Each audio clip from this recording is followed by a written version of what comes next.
feel like different movies.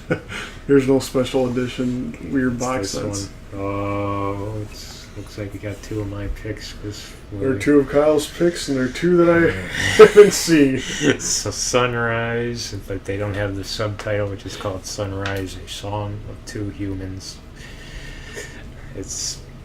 And you're probably going to be shocked, but that is my favorite film of all time. It is a silent film. It was toward the end of the silent era because this film actually had his own soundtrack, which was very, very groundbreaking at the time. But yeah, this film was directed by probably my favorite director of all time, F.W. Murnau. He was, of course, a German filmmaker. I don't think he ever made a sound picture. I think he made silent films, but they sort of had toward the end they sort of had like soundtracks in them and stuff like that. But he died sadly in a car accident before he could actually delve into the sound era. So it's sort of one of those things that's like, what if he actually still lived? Would his sound films been as great as his silent films? And I think it probably would have been a yes. And it's even I don't know if it's documented or just a legend, but they used to say that John Ford, during his lunch breaks, would go on to F.W. Murnau sets because they were both contracted with 20th Century Fox, and he would actually watch F.W. Murnau direct and watch him actually light scenes, and he sort of took a lot of this stuff from watching F.W. Murnau direct and put it into his own film. So it's badass. So you can see he had a lot of influence on John Ford, about F.W. Murnau. So many great films. I mean, he made Nosferatu, probably the best adaptation of Dracula, even though they did not want to call it an adaptation of Dracula because they didn't want to get sued, but they ended up getting sued, and I think they wound up burning negatives, but luckily there were so many negatives out of that film that they couldn't get their hands on all of them. So luckily we have that film still with us today. It's in public domain, and hopefully it never gets touched, and I know someone out there has possibly his hand on it soon.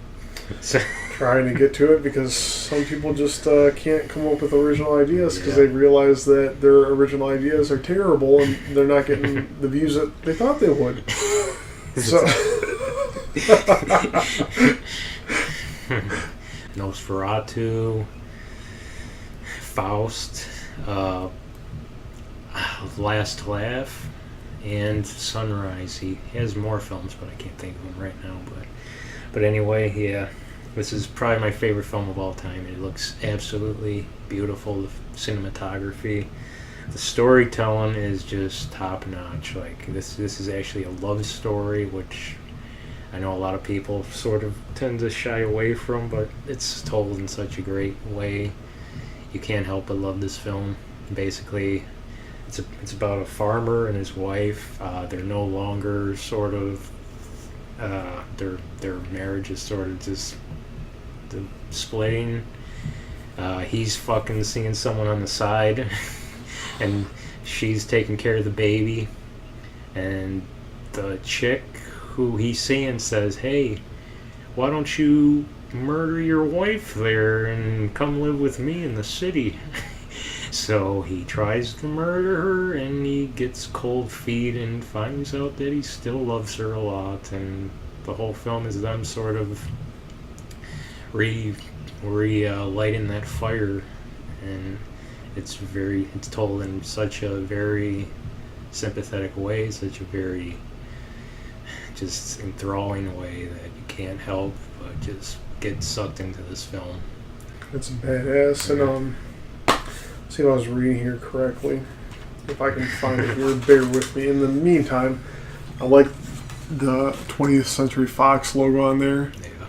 It's like the original design, which is badass. It has a cool, like kind of thickness texture to it. Where the hell did I see this? Unless I'm crazy. It was winner of Most Unique and Artistic Production at the first Academy Awards, along with Best Actress and Best Cinematography.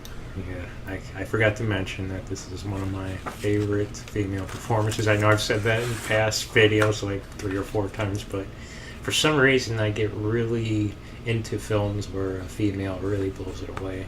And this is one of those films. Janet Gaynor, probably most remembered for being in A Star Is Born, the first one, not like the 4th one, whatever number we're on now. I think there was her version, which was the first one.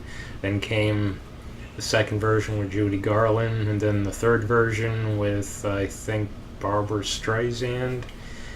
And now there's going to be a 4th version. I think it's going to be directed by Bradley Cooper, starring Beyonce. Please, please, any studio execs out there, pull the plug, pull the plug.